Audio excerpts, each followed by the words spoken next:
Le Moyen-Âge est à la mode et j'en suis très heureux parce que je crois que cette époque a été absolument décisive. Et si je m'étais retrouvé au Moyen-Âge, il m'aurait probablement fait frire sur un bûcher comme hérétique. Passion médiéviste, les hors-séries. Je comprends, ça change et ça ne change pas, quoi.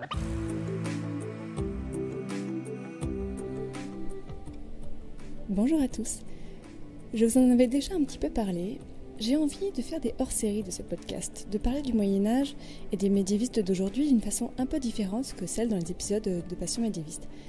Alors dans ces hors-séries, nous allons rencontrer des personnes qui font vivre le Moyen-Âge, qui le rendent accessible à tous, ce que j'espère faire moi aussi. Aujourd'hui, pour ce premier épisode hors-série de Passion médiéviste, je vous emmène dans un haut lieu du Moyen-Âge à Paris, le musée de Cluny, dans le quartier latin, à côté de la Sorbonne. Jusqu'au 8 janvier 2018, le musée propose une exposition sur le verre au Moyen-Âge. Et pour vous donner un aperçu de cette exposition, je vous présente aujourd'hui Sophie Lagabrielle, qui nous propose une petite visite. Bonjour. Bonjour. Vous êtes donc la commissaire de l'exposition et par ailleurs conservateur général du patrimoine. Est-ce que vous pourriez déjà nous présenter le lieu où se tient l'exposition, où on est en ce moment ? Oui, bien nous venons de descendre quelques marches et j'aime bien juste cet accès à l'exposition parce qu'on aperçoit la voûte gallo-romaine au-dessus des cimaises qui ont été construites pour l'exposition. Donc c'est juste un petit aperçu pour entrer dans ce lieu du frigidarium où elle se tient. C'est ça, en fait, il faut imaginer la voûte fait 14 mètres de haut. Donc quand on entre, faisons quelques pas, qu'est-ce qui est présenté aux visiteurs ici ? Donc on voit des vitraux, mais est-ce que vous pourriez m'en dire plus ? Oui, nous voyons des vitraux tels qu'ils se montrent, ils se déroulent in situ, mais ce que j'ai voulu montrer, c'était une petite introduction pour parler de la naissance du vitrail et montrer comment on passe de pièces découpées de verre de couleur, comment on ajoute du plomb, puis de la peinture, et que l'on a donc une définition de cet art qui naît au Moyen-Âge. Si on s'avance effectivement... Nous sommes dans une salle très riche en couleurs, et là on est bien dans le propre du vitrail, très lumineux aussi, avec une baie qui est celle de l'arbre de Jessé de Saint-Denis. Ici elle fait 3,75 m de haut, les baies in situ à Saint-Denis font 4 mètres de haut. Donc là on a conscience de la monumentalité d'un vitrail. Et pourtant traité de façon très miniaturiste, puisque si on regarde bien les couleurs, la jonction l'addition de ces différents verres de différentes couleurs, mais pas si variés que ça, hein, parce qu'on a du bleu, du rouge, on a du vert, un petit peu de jaune et un petit peu de lit de vin, ou marron ou brun, mais finalement ces couleurs sont assez réduites, mais elles sont très présentes, et la couleur est apportée par le verre lui-même et non pas par la peinture. Que la spécificité du vitrail, c'est bien cette richesse de couleurs, et que pour des hommes du Moyen-Âge, cela parlait énormément, parce que couleur, densité de couleurs, intensité, c'est synonyme de richesse. Donc on a un art qui est très riche, un art que l'Église peut s'autoriser à avoir. C'est ça, c'est qu'en fait le verre, même dans les monuments eux-mêmes, est présent, et tout le monde en fait peut voir ces verres magnifiques qu'on voit reconstitués aujourd'hui. Oui, l'un des édifices les plus spectaculaires de ce point de vue-là, c'est effectivement la cathédrale de Chartres, mais c'est aussi la Sainte-Chapelle. Et cette ambiance très riche en couleurs, c'est tout cette paroi que vous avez sur notre côté droit. Là, on est dans les vitraux 12e, 13e siècle. Hein, et les couleurs, vous voyez, ne sont pas du tout les mêmes que celles que l'on a sur la paroi d'en face, auxquelles on arrivera peut-être tout à l'heure. Pour l'exposition, on a eu des prêts assez exceptionnels, puisqu'on a à la fois, on peut illustrer l'abbaye de Saint-Denis, ce très très grand projet commun du milieu du XIIe siècle, donc du nord de Paris. C'est l'abbaye où les rois se faisaient enterrer, c'est l'abbaye royale, donc soutenue par le roi, très bien gérée par son abbé Suger, et donc construit en un temps assez record. Je ne parle là que du chœur, mais richement doté de verrières. Là, on va lancer le lien entre l'architecture gothique et le vitrail. Et à côté, vous avez la Sainte-Chapelle, et c'est un petit peu le pendant, un siècle plus tard, d'une très grande commande, conçue et réalisée en un temps record, parce qu'on pense qu'il a fallu 5 années simplement pour faire ces 15 baies de 15 mètres de haut, plus une rose qui a été changée depuis, renouvelée au XVe siècle, mais on voit bien que ce sont des très grands projets, et la qualité du verre, la qualité de la peinture, la qualité des dessins,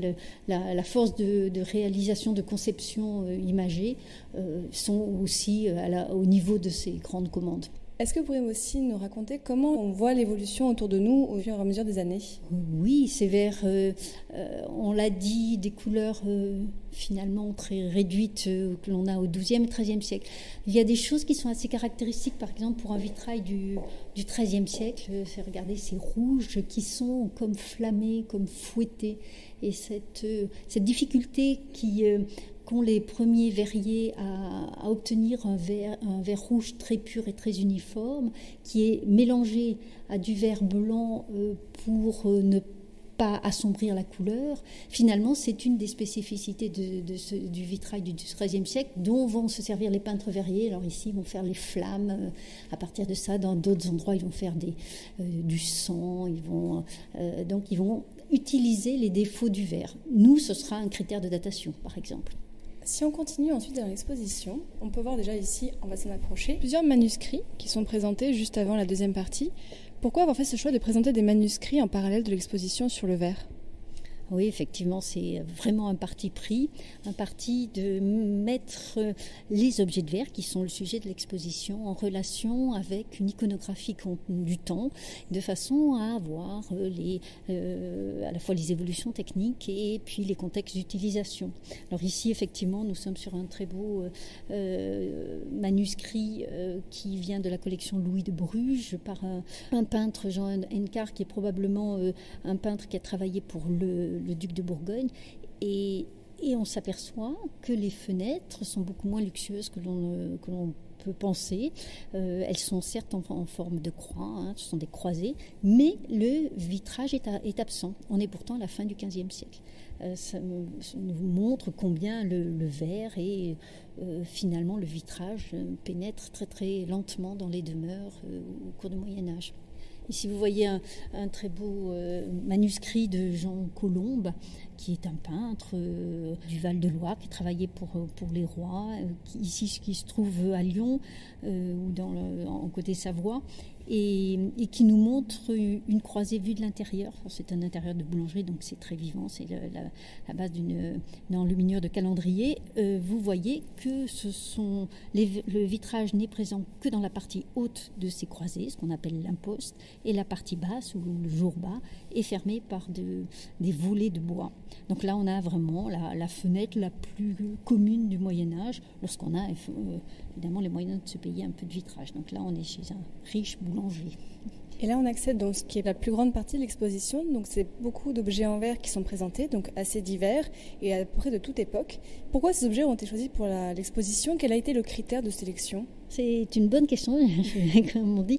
J'ai surtout imaginé qu'il fallait que je parte d'objets qui étaient sortis de fouilles archéologiques attestées. Les verres peuvent être de très très belle nature, mais finalement il faut essayer de s'assurer de leur provenance. C'est un réflexe premier, et ça permet ensuite, si l'on est sûr d'une chronologie, d'une évolution des formes, on pourra rattacher d'autres objets qui n'ont pas été pris en compte dans l'exposition et qu'il faudrait pouvoir dater. Donc c'est pour s'assurer une chronologie sûre que ce sont des objets archéologiques qui ont été choisis. Et de ce fait, vous le voyez, ils portent leur ancienneté, soit par la dégradation de leur matière, soit par des casses aujourd'hui qui peuvent être réparées, ou des lacunes qui sont laissées telles quelles. Voilà, ils sont porteurs de toute une histoire. Oui, c'est ça, en fait, on a autant des verres vraiment très jolis, on a l'impression qu'ils viennent d'être faits,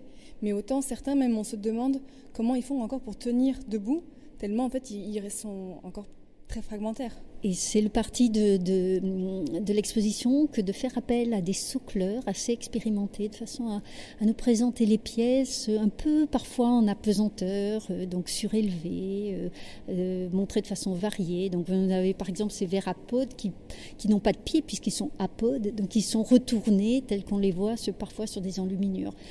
D'autres qui sont présentés un petit peu en hauteur, et on peut voir leur décor moulé, on peut voir leur leurs parties les plus intègres et varier effectivement les présentations. Est-ce qu'il y a des objets en particulier que vous voudriez nous présenter ? Oui, je m'arrête très bien devant cette petite ampoule. Une ampoule au Moyen-Âge, c'est une fiole, alors qu'il y a une panse globulaire, mais sa caractéristique, c'est d'avoir un col très très long, très allongé et très fin.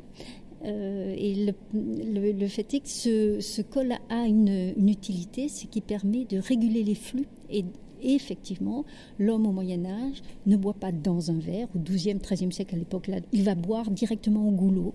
C'est une forme très caractéristique de l'objet de verre du Moyen-Âge, que cette ampoule à long col, qui a un nom particulier à Bordeaux. Du côté de Bordeaux, on parle de Horsel. Ici, nous pouvons nous arrêter devant le grand verre dit de Charlemagne. Alors, appellation complètement plaquée sur ce verre, parce qu'on ne l'atteste qu'à partir du XVIIIe siècle à peu près. Ce verre se trouve aujourd'hui au musée de Chartres, qui nous l'a prêté. Autrement, il provient du trésor de l'église de Châteaudun. Vous voyez qu'il était tellement précieux parce que, effectivement, avec un riche décor émaillé et doré, qu'on lui a rajouté, probablement au XIVe siècle, un pied d'orfèvrerie, ce qui le rend encore plus luxueux. Donc ça donne un peu la mesure de l'importance, de la préciosité, de l'investissement que l'on pouvait mettre sur ces verres. Et en plus, dites-moi si je me trompe, mais j'ai l'impression que c'est de l'arabe qui est écrit dessus. Voilà, c'est un verre qui est islamique et donc il porte une incantation en koufique qui me montre son origine. Et effectivement, cette petite série de verres devant lesquels nous nous trouvons, ce sont ces verres émaillés qui proviennent du Proche-Orient et qui sont extrêmement luxueux, extrêmement convoités par les Occidentaux qui les ramènent, mais ils les ramènent à la pièce. Et vous voyez à côté un verre, celui qui vient du Victoria and Albert Museum, qui a derrière lui son étui, un étui qu'on a commandé exprès pour le conserver. Donc ça nous montre la richesse que représente la possession de tels objets. Et comme on a vu tout à l'heure, les manuscrits sont toujours présentés à côté des objets. Par exemple, qu'est-ce que nous avons devant nous ? Alors nous avons ici un code justinien, donc c'est intéressant de savoir que les premières illustrations de verre à partir du XIIe, XIIIe siècle vont être dans certains types de manuscrits. Donc les manuscrits, soit qui détiennent le savoir, donc les codes justiniens, les codes graciens, etc. vont être de cela, soit dans des ouvrages religieux, soit dans des ouvrages à destination des princes. Donc nous sommes dans un très haut niveau de qualité. Et sur ce code justinien, nous avons un verre, un gobelet qui est tenu par une petite figure grotesque qui se trouve dans la marge. Et ce verre est une forme de gobelet évasé par le haut avec une bande. Bon, celle-ci est une bande bleue et c'est le type de décor émaillé qu'effectivement les hommes les plus instruits pouvaient voir de personnalités qui les avaient ramenés d'Orient. Si on marche encore un petit peu, est-ce qu'il y a un autre objet que vous voudriez nous présenter ? Écoutez, ces verres à tiges sont quand même des verres qui sont assez fascinants. Ils prouvent la grande qualité du verre et de la verrerie telle qu'elle existe au XIVe siècle. Ce sont des verres que l'on trouve, et le manuscrit qui est à côté le montre, sur les tables des rois. Ce sont des verres extrêmement précieux, très hauts en tige. La coupe s'est ouverte par rapport à leurs ancêtres du XIIIe siècle. Et on a là effectivement les premiers signes de ces coupes à champagne que l'on utilise aujourd'hui. Donc c'est assez émouvant. C'est très ressemblant. C'est très ressemblant. Alors la seule différence, c'est quand même la teinte oui. Du verre, qui a cette teinte verdâtre de verre dit de fougère, des verres qui sont issus de sable et de cendres forestières. Mais ça n'est que plus émouvant. Alors, il n'y a pas que des verres en verre à cette exposition. Il y a vraiment des objets assez divers. Si on va ici, on a d'autres objets en verre qui sont des contenants. Et ils sont assez particuliers. Ce sont des verres qui sont liés, qui vont ne pas se trouver sur les tables, mais plutôt sur les rayonnages, et notamment les rayonnages des médecins. Nous sommes dans le verre qui est utilisé par la médecine et qui va devenir assez essentiel justement à cette profession parce qu'ils permettent d'observer les urines. Et l'urologie est un des rares moyens de diagnostic que possède le médecin à l'époque médiévale. Donc ce que vous avez devant vous, c'est une petite fiole avec une panse en forme de poire, un col un peu large, un petit peu haut, mais pas trop, mais très évasé, avec des lèvres très plates, aplaties, qui permettent de le fermer en fait. Elle va permettre de transporter les urines du malade et d'aller le montrer au médecin qui va prendre sa roue des urines et déterminer, suivant la couleur, la texture, de quelle maladie souffre le patient. On a aussi des objets ludiques, ces objets qui ont été trouvés dans des tombes, il me semble. Oui, ce sont également des verres qui sont des verres soufflés, mais en forme de sphère. Et vous avez ici un plateau qui comporte plusieurs pions de forme sphérique, décorés de spirales, donc un verre bleu à l'origine, qui ont un peu souffert. Mais l'un d'entre eux est plus haut, c'est l'un des pions. C'est un pion qui a une petite figure un peu conique et haute. C'est celle qui symbolise le roi. Le roi est protégé par une petite armée de pions et attaqué par une très grosse armée adverse. Et le but du jeu va être effectivement de faire sortir le roi de son plateau. Et là, nous avons un jeu de stratégie.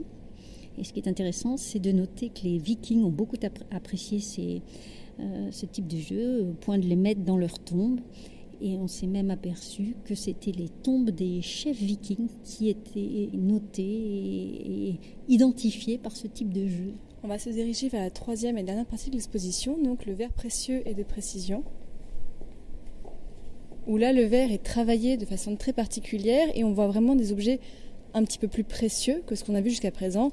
Notamment, on a des objets où on a de l'émail de verre. Oui, là, on est dans le travail soit du polissage, soit de la réduction en poudre du verre. Alors, si on prend effectivement les verres d'émail, ces verres sont réduits en poudre, les couleurs sont bien triées. On va les déposer de façon très minutieuse sur une plaque de cuivre. Et ce verre qui a été moulu sera porté à recuire, porté à un petit four et donc accompagné aussi d'opacifiants qui vont leur permettre de fondre plus rapidement et donc de former des figures très colorées. Et on va juger de la qualité de l'émail par sa gamme de couleurs. Plus la gamme est importante, plus on va pouvoir dire que c'est un travail sophistiqué. Et l'Église s'est emparée de ces objets. Ce sont toutes sortes d'objets liturgiques. Ce sur quoi l'exposition met l'accent, c'est que effectivement, ce sont des objets liturgiques, donc des plaques de reliure, des crosses, des différents objets, des devants d'autel, etc. Mais on a également un objet qui est un objet civil, puisque c'est un manche de couteau qui est en émail. Donc là, c'est quelque chose d'extrêmement rare qui a été trouvé en fouille à Saint-Denis. Et c'est intéressant de voir ces objets qui ont aujourd'hui la plupart du temps disparu. Et à côté, vous voyez une progression de ce type d'émaux. Les émaux au XIVe siècle vont quitter leur aspect opacifié pour retrouver une translucidité. Et là, c'est Paris qui va... Alors tout à l'heure, c'était plutôt Limoges qui dominait. Ici, ce sera Paris qui va passer maître dans ce travail de l'émail translucide.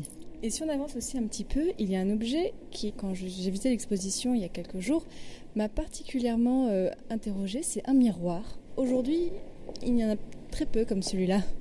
Ce miroir qui provient de Vevey, en Suisse, est probablement, et en tout cas, le dernier exemplaire connu du type de miroir parabolique à couche de plomb. On n'est pas du tout dans l'argenture, pas du tout dans le mercure. C'est le plomb qui est passé au revers de la paroi de verre qui va permettre de créer un reflet.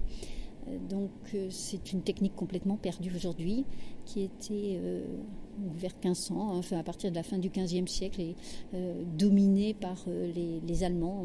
C'est probablement Nuremberg qui était passé maître dans cet art du miroir qu'elle exportait dans toute l'Europe, donc c'est assez intéressant et émouvant.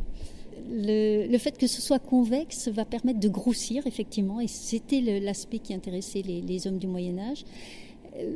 C'était la grosse différence par rapport à leur petit miroir métallique qui était forcément de dimension réduite. Ça avait un inconvénient, c'est que ça déformait également. Donc le grand atout de la Renaissance, ça va être de passer et d'arriver à maîtriser et à pouvoir fabriquer un miroir plan, un miroir plat. Un dernier objet que j'aimerais que vous me présentiez, juste à côté du miroir, on a des lunettes. Et en fait, à côté d'une lunette en particulier, on a un manuscrit où en fait on se rend compte que des lunettes ont été comme si elles avaient été oubliées dans le manuscrit. Est-ce que vous pourriez nous en parler ? Alors vous êtes dans la forme de lunettes qui, après une certaine évolution, renonce au rivet central qui assemblait leur pont et qui permet de se poser sur le nez de façon plus confortable. Donc on a donc des lunettes en cuir, alors que jusqu'alors on avait des lunettes en bois ou en corne ou en os. Voilà. Donc des lunettes en cuir, et probablement, ce cuir est-il traité, donc c'est la teinte du cuir qui, dans ce livre dont vous parlez, qui sont des sermons de Saint-Augustin, a laissé sa marque. Donc il faut imaginer que ces lunettes, qui n'ont pas de branches, donc qui peuvent très facilement s'oublier dans un livre et s'aplatir, ont laissé leur empreinte. Et c'est le produit du cuir qui aurait marqué ces pages.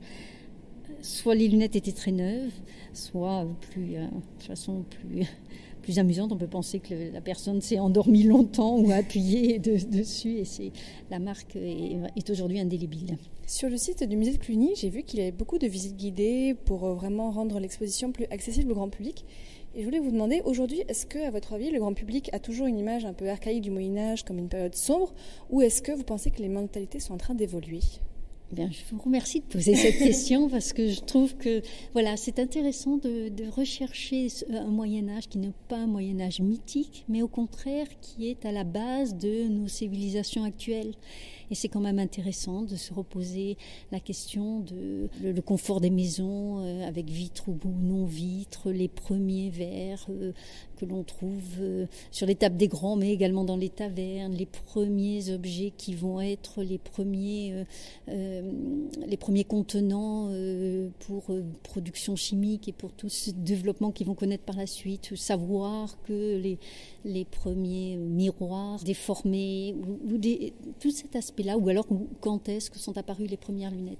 Et finalement, il me semble qu'effectivement, un musée du Moyen-Âge, qui est riche comme le nôtre de beaucoup d'objets de la vie quotidienne, peuvent justement donner ce reflet et finalement intéresser beaucoup plus que l'on imagine, et que le Moyen-Âge, c'est pas quelque chose qui doit faire peur, au contraire, c'est quelque chose qui est à la fois familier, à la fois un peu désuet, et à la fois dans lequel on se reconnaît. Donc à la fois aussi poétique. Vous avez tout autour de cette exposition des citations qui ont été prises et puis qui finalement nous font ressentir des éléments assez intéressants. Si je vous lis cette citation qui se trouve dans les mystères de Saint-Martin à la fin du XVe siècle. « Veille à saisir tous ces voirs, tiens-les bien, car si tu les casses, à l'ost, tu feras des plaisirs. » Donc voilà, il y a ce petit côté un peu poétique qui reste accessible. Alors pour rendre accessible l'exposition, on a prévu un petit film à l'entrée qui nous explique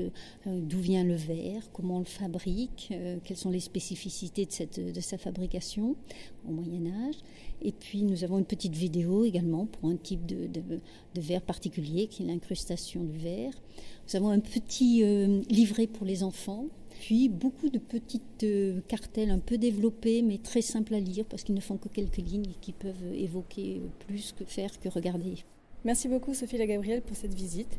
Merci beaucoup à vous. J'invite tout le monde, si vous passez à Paris avant le 8 janvier 2018, à visiter cette exposition qui est magnifique, mais aussi à faire un tour dans tout le reste du musée de Cluny pour une véritable immersion dans le Moyen-Âge. Vous pouvez retrouver Passion médiéviste sur SoundCloud, iTunes et toutes les applications de podcast, mais aussi sur Facebook et Twitter. Et je vous dis à bientôt pour un prochain épisode de Passion médiéviste ou alors pour un prochain hors-série. Salut!